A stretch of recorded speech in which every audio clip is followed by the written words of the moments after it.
Grand Carrefour, nouveau numéro, mesdames et messieurs, nous consacrons essentiellement le rendez-vous d'aujourd'hui au scrutin législatif du 20 décembre. Le Togo tourne une page essentielle. Eh bien, nous en parlons dans ce numéro spécial avec le ministre Gilbert Bawara, porte-parole du gouvernement, celui avec qui nous essaierons de plancher sur un certain nombre de points dans cette émission. Monsieur le ministre, bonjour. Merci d'être avec nous dans cet entretien. Bonjour, merci pour l'invitation. C'est cela. Le Togo va aux urnes, ou alors les Togolais vont aux urnes le 20 décembre pour élire leurs représentants. Alors, en quelques mots, comment pourriez-vous nous décrire aujourd'hui l'enjeu de ce rendez-vous? Non, le seul enjeu des élections législatives de 2018 est simple. À la fois, il s'agit d'un enjeu démocratique parce que nous sommes près de 6 mois depuis le mois de juillet 2018 que l'Assemblée nationale est au-delà de son mandat. Je pense que quand on veut évoluer dans la démocratie, dans l'état de droit, il est important de respecter les échéances électorales, les échéances démocratiques et républicaines. Il y avait un dialogue en cours, il y avait des efforts de la part des chefs d'État de la sous-région, notamment des facilitateurs, pour nous aider. Et c'est dans ce contexte-là que le bon sens et le consensus nous a guidés et a fait que le mandat de l'Assemblée nationale a été implicitement prorogé, ce qui est d'ailleurs conforme aux dispositions constitutionnelles. Mais il faut à un moment donné sortir de cette situation, une anomalie institutionnelle, et puis normaliser la vie démocratique à travers le renouvellement de l'Assemblée nationale. Mais un autre enjeu de ces élections, c'est véritablement de permettre à notre pays de sortir de la situation de tension, d'agitation et de contestation que nous avons connue depuis août 2018. Et bien entendu, au-delà des élections législatives, il y a d'autres mesures qui se poursuivront, notamment pour décrisper, pour apaiser davantage le climat socio-politique. Il faut transcender et gérer définitivement la question de ceux qui sont encore détenus. À la fois, beaucoup de procès ont déjà eu lieu, des peines clémentes ont été prononcées. Ce serait souhaitable que dans les prochains jours, le président puisse consentir à des actes d'apaisement supplémentaires. Malheureusement, nous n'avons pas été en mesure d'aller au bout de la procédure et de la démarche de réforme constitutionnelle.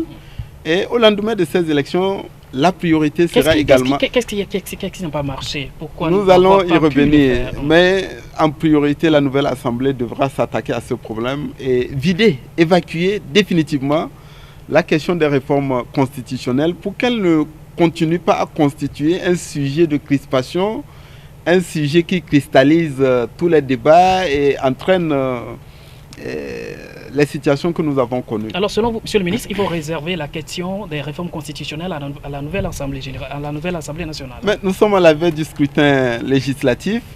Je ne vois pas autrement les choses que la nouvelle Assemblée nationale puisse rechercher en son sein. C'était ça le plan, que la nouvelle Assemblée puisse plancher sur des réformes. Non, il n'y avait pas de plan. Je vais vous dire la vérité. Je pense qu'il ne faut pas être dans le déni. Il ne faut pas être dans la duplicité.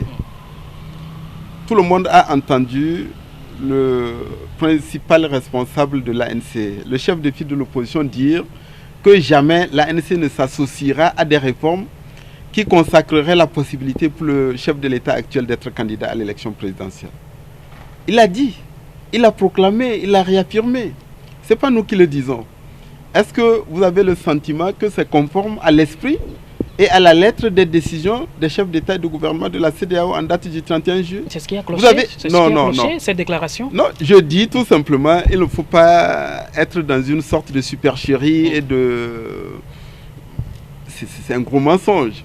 C'est-à-dire, à la fois, de prétendre qu'on veut le respect de la feuille de route, qu'on veut aller aux élections, qu'il faut faire les réformes, et même paradoxalement de refuser de s'associer au débat, aux discussions sur les réformes constitutionnelles qui sont à l'Assemblée nationale. Si, comme en 2014, un parti politique comme l'ANC et CLD estime que ils ne s'associeront jamais à une réforme constitutionnelle qui pourrait ouvrir la possibilité au chef de l'État actuel d'être candidat. Il vaut mieux qu'ils disent qu'ils ne sont pas d'accord avec la feuille de route. Parce que sur ce point-là, la feuille de route est très claire. Elle a demandé d'opérer des réformes constitutionnelles en privilégiant la voie parlementaire sur 3 points. La limitation à 2 du nombre de mandats présidentiels, le mode de scrutin à 2 tours pour l'élection du président de la République et la recomposition de la Cour constitutionnelle. En quoi quelqu'un pourrait interpréter ces 3 points-là, fixés par les chefs d'État et de gouvernement, dans le cadre d'une conférence, c'est-à-dire l'instance suprême de notre organisation sous-régionale?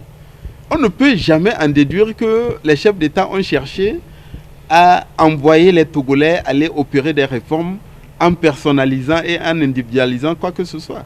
À partir du moment où l'ANC et ses leaders sont toujours dans cet esprit, il faut qu'ils disent la vérité aux Togolais, au lieu d'être dans la supercherie, de prétendre qu'ils veulent le respect de la feuille de route, alors que tout ce qu'ils demandent, et d'ailleurs, tout ce qu'ils sont allés demander au président Nana Akufo-Addo le dimanche dernier, le papier qu'ils lui ont remis, qui demande de reporter les élections, qui demande d'effectuer les réformes institutionnelles, c'est-à-dire de recomposer la Cour... la CENI. Non, pas la CENI. Les réformes institutionnelles, à leur avis, ça concerne la HAC, la CNDH, parce que la Cour constitutionnelle est déjà... sa recomposition est déjà prévue par les réformes constitutionnelles. La CENI, on l'a déjà recomposée. Quand ils demandent... Mais la CENI sur place, c'est pas la CENI recomposée. Ah non, écoutez, il faut être sincère, il faut être sérieux. La réalité, d'abord, la réalité, c'est que, comme le dirait quelqu'un, vous pouvez amener votre cheval à la rivière, vous ne pouvez pas l'obliger à boire. Le 23 septembre 2000... Donc, selon vous, aujourd'hui, le groupe... La mauvaise foi de l'opposition... L'opposition est représentée, selon vous, de façon fictive, vous le pensez? Non, ce n'est pas une question de fictif. Je dis ce que les principes prévoient. Je dis, on a eu un compromis, on a eu un accord sur la recomposition pratiquement paritaire de la CENI. C'est un grand effort de la part du gouvernement. Exactement. Oui. Mais aujourd'hui, est-ce que l'effectivité est de choses? La responsabilité et la faute en revient à qui? Dites-moi. Je ne saurais le dire, monsieur le ministre. Mais comment? Non, soyez sérieux. Je ne saurais le ministre. Non. Moi, je suis journaliste, je ne fais qu'observer. Vous êtes un journaliste, quand vous constatez les choses, il faut les dire telles qu'elles sont. À l'Assemblée nationale, l'UFC a annoncé son retrait. Les représentants des partis politiques extra-parlementaires qui étaient ont également annoncé leur retrait en disant le jour où les représentants des autres composantes qui sont prévues arrivent, nous on va leur céder la place. Qui a refusé d'aller prêter serment devant la Cour constitutionnelle? C'est le gouvernement qui a demandé aux représentants à la CENI de la coalition de ne pas aller prêter serment. Mais il faut dire la vérité. La coalition trouve que la Cour constitutionnelle, la question est donc à remettre en question, en cause. Non, écoutez. Vous savez, il croit être plus intelligent que tous les autres Togolais. Qui a décidé de boycotter le recensement électoral? C'est le gouvernement aussi qui a demandé à la coalition de boycotter le recensement électoral. Elle a ses raisons. Quand les facilitateurs nous ont demandé de proroger de 3 jours le recensement électoral, nous l'avons fait. Ça a coûté à la collectivité nationale 1 milliard de francs. Entre 900 et 1 milliard de francs, qui a refusé à nouveau ce recensement et demandé de les boycotter. C'est la coalition. Nous disons tout simplement, quand on pose des actes, il faut les assumer. Il ne faut pas chercher des subterfuges, des stratagèmes et chercher à s'abriter des arguments qui ne valent même pas. Personne ne peut dire qu'il n'y a pas eu une volonté de recomposer la CENI et ses démembrements sur des bases équitables et paritaires. Puisque au sein de cette CENI qui comprend 17 membres, il y a de manière générale 8 représentants, la majorité, et 8 représentants de l'opposition avec un représentant de l'administration. Ça, c'est une réalité. Maintenant que les gens aient refusé d'eux-mêmes, librement, d'aller prêter serment et de rejoindre la CENI, il faut le dire. C'est pas un refus, c'est pas un refus. Oui. Ils ont posé des conditions, monsieur le ministre. Pourquoi ils doivent poser des conditions? Des conditions qui sont incongrues. Vous comprenez quand même les conditions Personne n'a compris, ni nous, ni les Togolais, ni personne à l'extérieur. Les Togolais, monsieur le ministre. Non, eux, à part eux-mêmes. Qui comprend? Dites-moi quelle est la raison pour laquelle les 8 représentants, entre guillemets, représentants de la coalition ne se sont pas présentés pour prêter serment et rejoindre la CENI. La coalition estime aujourd'hui que la Cour constitutionnelle devant laquelle il faut prêter serment et aller se positionner dans cette CENI n'est pas encore cette cour valable. Monsieur le et journaliste, donc, monsieur le journaliste, vous êtes sérieux d'abord. Monsieur le journaliste, vous êtes sérieux? Monsieur le ministre. Non, vous êtes sérieux? Monsieur le ministre, je ne fais qu'interpréter. Non, c'est pas une interprétation. Mais je dis, vous êtes. Quand il dit ça, ça vous paraît sérieux? Que nous devons faire une réforme constitutionnelle. Et c'est cette réforme constitutionnelle qui consacre la recomposition de la Cour constitutionnelle. Comment voulez-vous que cette Cour soit recomposée avant la réforme? Dites-moi, vous le faites comment? Par quelle magie vous recomposez la Cour constitutionnelle avant d'avoir opéré les réformes constitutionnelles? Dites-moi dans quel point des décisions des chefs d'État et de gouvernement de la CEDEAO il est indiqué qu'il faut faire les réformes constitutionnelles avant la tenue des élections. Vous savez, à force de croire que les Togolais ne sont pas informés, que tout le monde est naïf, écoutez, tout le monde peut prendre la feuille de route, c'est-à-dire les décisions des chefs d'État et de gouvernement, lire et tirer les conclusions. Alors, si c'est ça le problème, qu'ils le disent, aux facilitateurs, au comité de suivi, que eux, ils estiment qu'ils ne peuvent pas prêter serment devant une cour constitutionnelle avant les réformes constitutionnelles. Et ils n'ont qu'à dire quel est le cheminement qu'on va emprunter. Mais dans ce cas-là, qu'il faille éventuellement accélérer le processus d'adoption des réformes constitutionnelles, alors pourquoi ils ont refusé de s'y associer? Pourquoi ils ont refusé? Monsieur le ministre, aujourd'hui, la date du 20, oui, elle est irréfutable. On y est. Alors, qu'est-ce qui a urgé? Pourquoi tenir forcément les élections le 20 décembre, monsieur le ministre? Vous avez deux raisons essentielles. La première raison, c'est que nous avons déjà reporté les élections législatives qui auraient dû avoir lieu en juillet 2018. Ça fait 6 mois. Et qu'il est important de respecter les échéances démocratiques et électorales. C'est très important. C'est une question d'échéance qui urge? C'est pas ça seulement. Deuxièmement, les élections législatives interviennent dans le cadre des décisions des chefs d'État et de gouvernement de la CEDEAO qui ont fixé la date du 20. Vous savez, il y a des religieux, la coalition... N'oubliez pas, le président Alpha Condé disait que la date du 20 était juste une date indicative. Qu'est-ce que vous comprenez par là? Écoutez, si vous prenez l'ensemble des décisions de la conférence des chefs d'État et de gouvernement et vous estimez qu'un des aspects de cette décision revêt un caractère indicatif et non obligatoire. C'est eux qui le disent. Hein? Je dis oui, mais supposons que nous soyons à leur place. Si vous commencez à décider que certains aspects des décisions des chefs d'État et de gouvernement, l'instance suprême de la CEDEAO, ont un caractère indicatif... Pas plus suprême que le peuple togolais, monsieur le ministre. Oui, exactement. Si vous commencez à raisonner de cette manière-là, vous devez dire qu'est-ce qui vous permet de déterminer qu'est-ce qui est indicatif, qu'est-ce qui ne l'est pas. Si la date du 20 est indicative, pourquoi le reste des dispositions ne le serait pas? Moi, je pense que ça a été une mauvaise interprétation des décisions de la conférence des chefs d'État et de gouvernement. Je suis désolé de le dire. Ça a été une mauvaise interprétation. Les facilitateurs ne pourraient pas, à deux, sans s'en référer, ne serait-ce qu'au président en exercice de la conférence des chefs d'État et de gouvernement, c'est-à-dire le président nigérien, décider de modifier cette date. Nous sommes quand même à la fois dans une question qui a un caractère de principe, qu'il faut savoir respecter les décisions prises par les instances d'une organisation sous-régionale. Deuxièmement, c'est une question aussi de sérieux. Comment voulez-vous que dans un ensemble de décisions qui constitue un tout et qui doit être respecté de manière globale et intégrale, on commence à détricoter en décidant que certains aspects ont un caractère indicatif et d'autres ne l'ont pas? Nous ne sommes pas dans cet état d'esprit. Et de toutes les manières, si la coalition avait envoyé ses représentants à la CENI depuis longtemps, depuis même la conférence des chefs d'État et de gouvernement, parce que nous, on avait fait le tour des leaders de cette coalition pour leur dire nous pouvons travailler dans un esprit de compromis et recomposer la CENI. Si au moins le jour où on avait trouvé un compromis et un consensus pour la recomposition, c'est-à-dire le 23 septembre 2018, dès le lendemain, ils avaient désigné leurs représentants pour les envoyer à la CENI.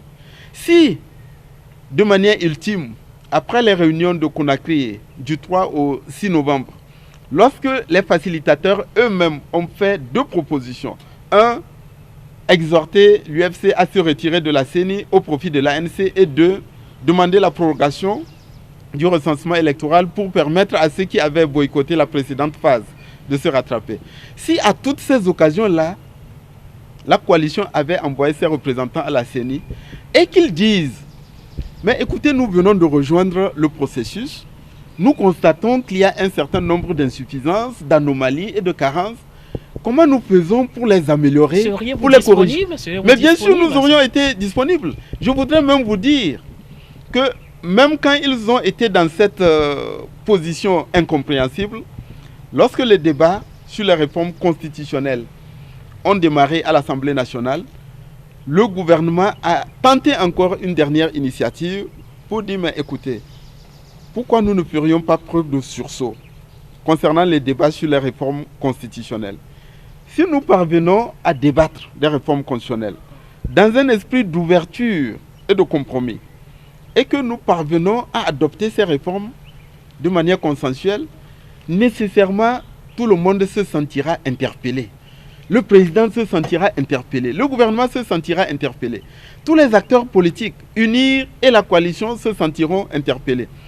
Les Togolais et nos partenaires vont nous demander comment êtes-vous en mesure de vous accorder sur le point critique et crucial que constituent les réformes constitutionnelles et vous n'êtes pas en mesure de trouver un aménagement concernant le calendrier électoral. Nous avons tenté cela. Ils ont rejeté. Ils ont rejeté parce qu'ils veulent entretenir un faux climat de crise, d'antagonisme pour je ne sais pas pour quel but. Ça c'est votre interprétation peut-être de leur démarche. C'est pas mon interprétation. Ce que nous disons, nous le disons aux Togolais et nous le disons dans un esprit de responsabilité. Si ce que nous disons n'est pas vrai, ils ont la possibilité de refuter ce que nous disons. Je dis que même lorsque le débat sur les réformes constitutionnelles a commencé, c'est-à-dire la dernière semaine du mois de novembre, la dernière semaine avant le démarrage de la campagne électorale, nous avons tenté encore une dernière chance de voir s'il n'y a pas quelque chose à faire. La dernière initiative, c'est celle du week-end dernier.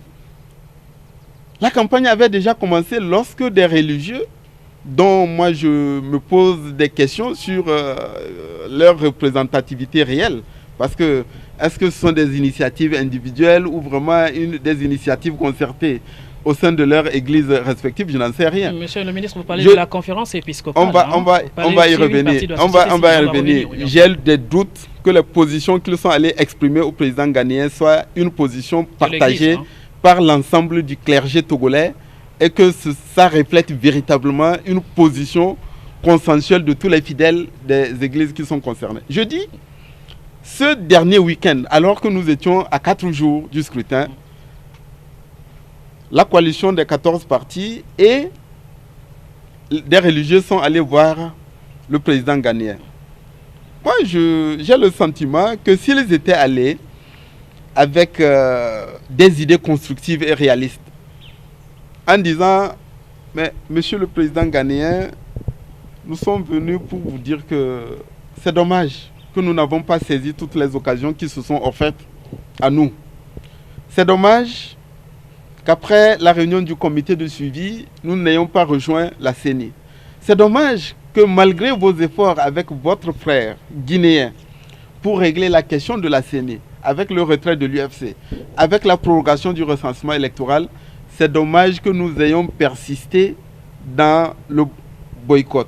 Mais là où nous en sommes, nous souhaiterions que vous nous aidiez, nous, Togolais, ensemble, pour voir si on ne pourrait pas se retrouver et faire quelque chose. Alors, monsieur le ministre, vous auriez voulu voir la coalition et les dignitaires religieux dans une position de mea culpa? Non, ce n'est pas une question de mea culpa. Je dis tout simplement, ce que nous, on constate en tant que gouvernement togolais, je crois que d'autres dirigeants étrangers constatent la même chose. Que la coalition a manqué beaucoup de rendez-vous. Quand je cite la réunion du comité de suivi du 23 septembre, les Togolais même avaient poussé un ouf de soulagement.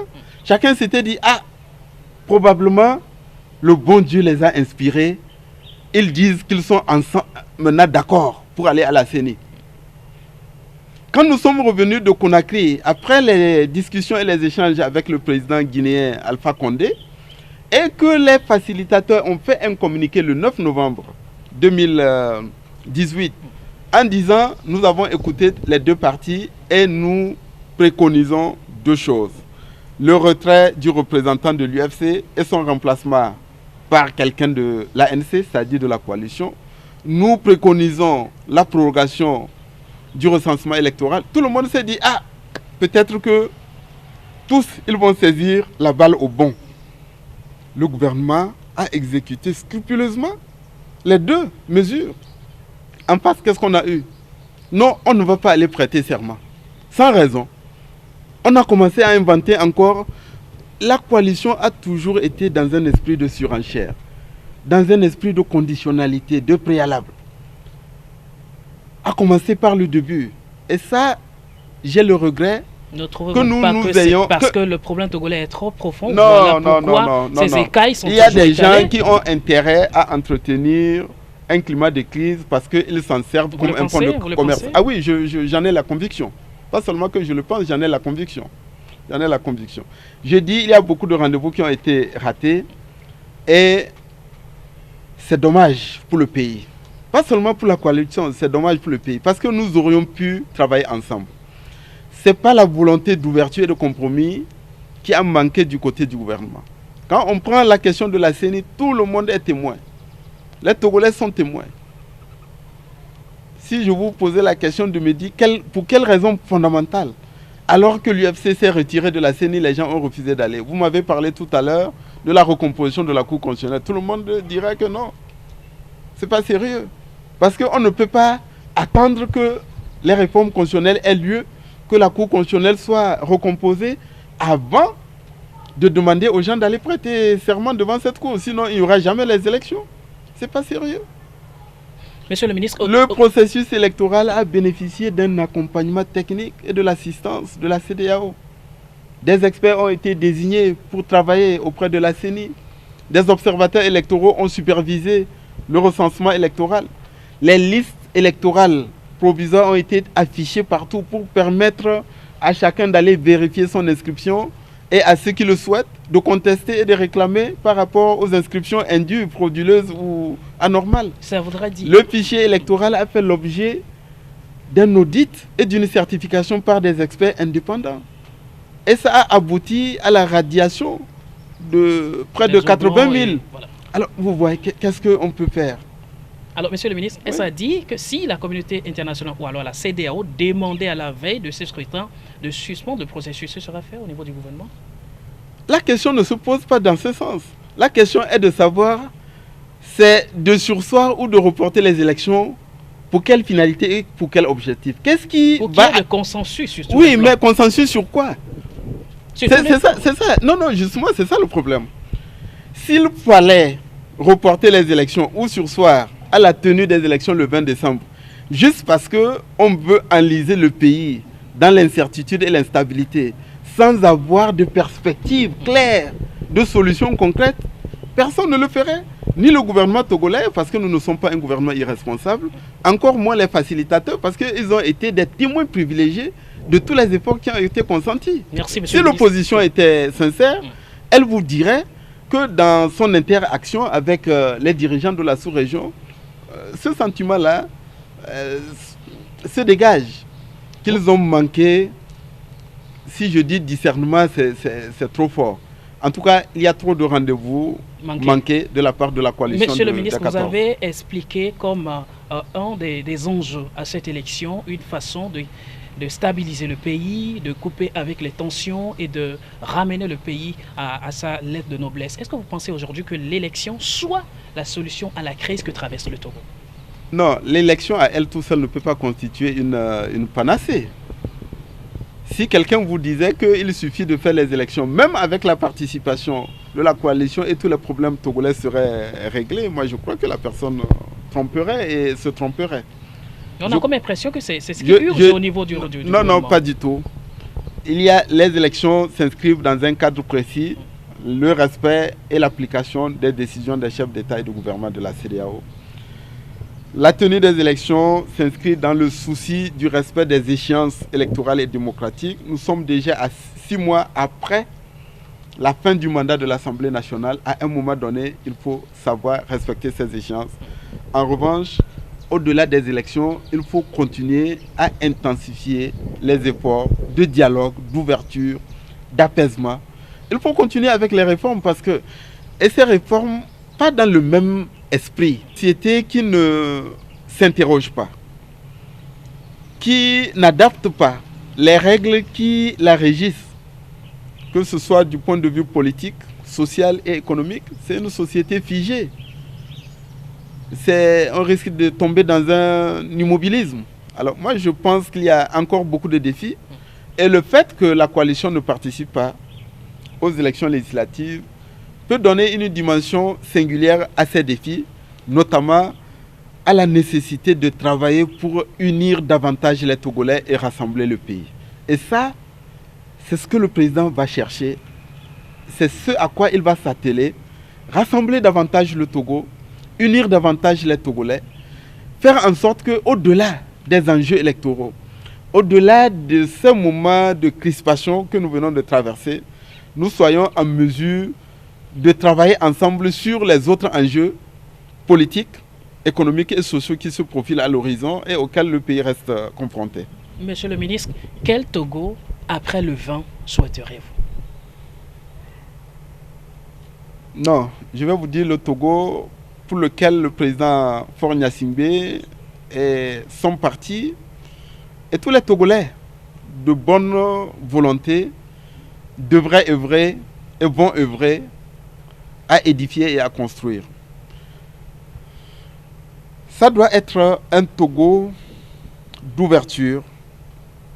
Nous devons apprendre à cultiver davantage l'ouverture, la tolérance, à surmonter les ressentiments et les récriminations qu'on cherche à entretenir de manière récurrente, à nous sortir de notre histoire, à ne pas continuer à entretenir la méfiance et la suspicion. Ce n'est pas nécessaire. Donc, tel que la situation se présente aujourd'hui, est-ce qu'on pourrait aller au-delà de ces crispations après le vent? C'est une obligation que nous avons de construire une société d'ouverture, de construire une société de tolérance, de construire une société de justice et de faire en sorte que chaque Togolais, au-delà des considérations politiques, au-delà des considérations identitaires, ait le sentiment d'être un acteur et partie prenante d'une aventure collective.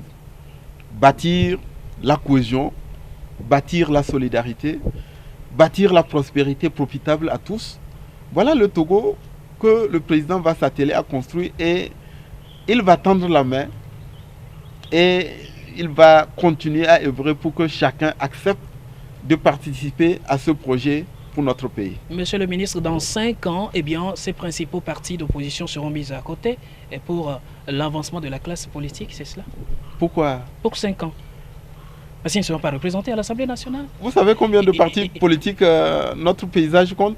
Une centaine de partis je ne m'en politiques. disconviens pas. Nous parlons de la C14 aujourd'hui. Non, la C14, voilà, parlons-en. Si nous devions parler de la C14, combien de partis, en dehors de ceux qui ont une assise réelle, reconnue, de ceux qui ont un socle et une représentativité sur le terrain, vous croyez que dans ces 14-là, il y en a? Vous savez, moi je connais des noms, je sais seulement certains noms, les noms, mais je ne connais pas. Peut-être je vois quelqu'un qui se dit il est le président de ce parti ou le secrétaire général de ce parti. Mais vous n'avez jamais vu qu'il y a eu un congrès, vous n'avez jamais vu qu'il y a eu une réunion. Vous ne connaissez pas quels sont les instants de ces partis. Pourtant, on parle au nom d'une coalition, monsieur le ministre. Oui, mais justement, c'est une fiction. Fiction? Mais c'est une fiction. C'est une fiction parce que les 14 individuellement pris, on sait ceux qui ont une assise et un socle. Les Togolais le savent. Ils ne sont pas plus de 4 ou 5 partis. Deuxièmement, c'est une fiction parce qu'il n'y a jamais eu une vision et un projet commun au sein de cette coalition, si ce n'est pas l'objectif de bloquer, d'empêcher le pays d'avancer. Mais en revanche, d'avoir une vision constructive, un projet positif pour le pays, je n'en vois pas. Une fiction parce que, en réalité, c'est des gens qui ont passé leur temps à essayer de se neutraliser mutuellement. Sinon, en tout cas, les principaux acteurs à se neutraliser mutuellement au lieu de conjuguer les efforts. Et ça, nous ne pouvons pas nous permettre de lier le sort de toute une nation et de tout un pays à une sorte de fiction de cette nature. Monsieur le ministre, cette petite parenthèse, d'aucuns trouvent généralement vos propos grossiers, injurieux. Que répondez-vous? Ça ne me fait ni chaud ni froid. Parce que moi, je suis profondément démocrate. Je suis attaché aux libertés. Je suis d'accord que les gens puissent me faire des reproches. Que les gens puissent dire non, Gilbert, peut-être il a tenu des propos qui ne sont pas convenables. Certains de ces propos sont de bonne foi. Certains de ces reproches peuvent m'aider à m'améliorer. Mais sur le plan politique, ceux qui proclament leur attachement à la démocratie et excellent dans l'intolérance et dans le refus de la contradiction du débat, qui sont dans une sorte de dictature de la pensée unique. C'est qu'eux, ils pensent, c'est ça qui est vrai. Personne d'autre ne peut penser autrement. Ce n'est pas ça ma conception de la démocratie et des libertés. Donc c'est pourquoi, très modestement, je ne suis pas né politicien, je ne mourrai pas politicien. Je suis un enfant modeste, d'un milieu modeste.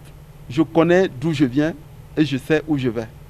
Moi, je ne veux pas me laisser émouvoir et distraire par ce que les gens pensent de moi. Quand c'est de bonne foi et que ça peut m'aider à m'améliorer, moi-même en tant que personne, ou dans ce que je fais, ponctuellement en tant que ministre, je remercie Dieu.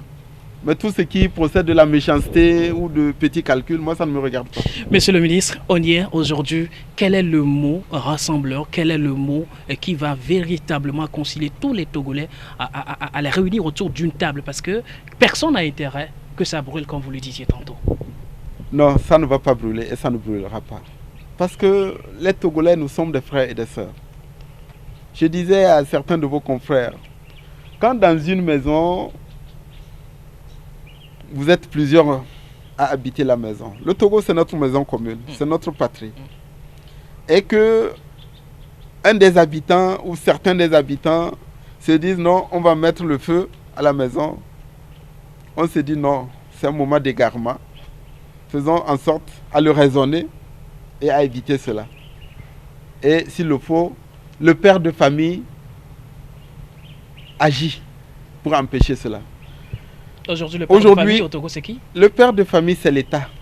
C'est l'État qui est au service. Représenté par une personne. L'État est incarné par le président de la République, par des institutions. Il ne faut pas personnaliser. Le président de la République, au-delà de la personne de Paul Gnassingbé, il incarne la nation. Quoi qu'on dise, beaucoup souhaiteraient aujourd'hui voir ce père de la famille sortir quand même et taper, je pense, sur la table et dire arrête, que ça s'arrête la récréation et que les choses recommencent. Non, je ne crois pas que ce soit la meilleure manière d'agir. C'est un homme d'ouverture. Tout ce qui pouvait être tenté, il l'a tenté et il continuera à œuvrer pour assurer la cohésion et l'unité du pays. Je dis tout simplement, quand une situation pareille se produit, qu'il y a certains enfants qui cherchent à agir, le père de famille, c'est-à-dire l'État, agit pour empêcher que cela ne survienne. C'est ce que l'État va faire, non pas contre certains de nos concitoyens, mais pour éviter que la paix ne soit remise en cause, pour s'assurer que la sécurité soit préservée et pour éviter que nous ne créions davantage des facteurs et des éléments de discorde et de tension dans la société togolaise. Il y a certains hommes qui tombent déjà. Vous avez le sentiment, vous êtes attristé par rapport à ces enfants ou alors ces hommes qui tombent déjà sous le coup de la violence? Non. Ce qui est arrivé il y a une dizaine de jours à l'occasion de manifestations interdites, il faut profiter pour rappeler que un enfant qui meurt, un homme qui meurt, quel qu'il soit, même un concitoyen ou un étranger, ça, il faut éviter cela, il faut le déplorer, c'est de trop. En revanche, des gens qui se disent qu'eux, ils vont défier l'État, que l'État ne peut pas faire respecter la loi, ne peut pas assurer l'ordre public, ne peut pas préserver la sécurité, ça, ils se trompent. Je ne pense pas que ça n'a rien à voir avec... ce sont des comportements antidémocratiques. C'est des comportements illégaux et inconstitutionnels. Et ce n'est pas ça qui va faire avancer le pays sur le plan politique et sur le plan social et économique. Monsieur le ministre, votre mot de la fin. Je n'ai pas de mot de fin parce que cela signifierait que nous n'allons pas nous revoir très rapidement. Je préfère laisser la parole ouverte pour que nous puissions la poursuivre et la continuer la prochaine fois. Naturellement, nous y reviendrons, Merci. forcément. Merci, monsieur le ministre. Merci. De nous avoir consacré ce précieux temps. Merci à vous également, chers téléspectateurs. Merci d'avoir partagé ce moment avec nous. C'était avec le ministre Gilbert Bahora, le porte-parole du gouvernement. Celui avec qui nous avons planché sur les grands enjeux et aussi l'intérêt de cette élection législative. Mesdames et messieurs, le Togo est à nous. Préservons-le. À très bientôt sur la radio-télévision d'État Santé.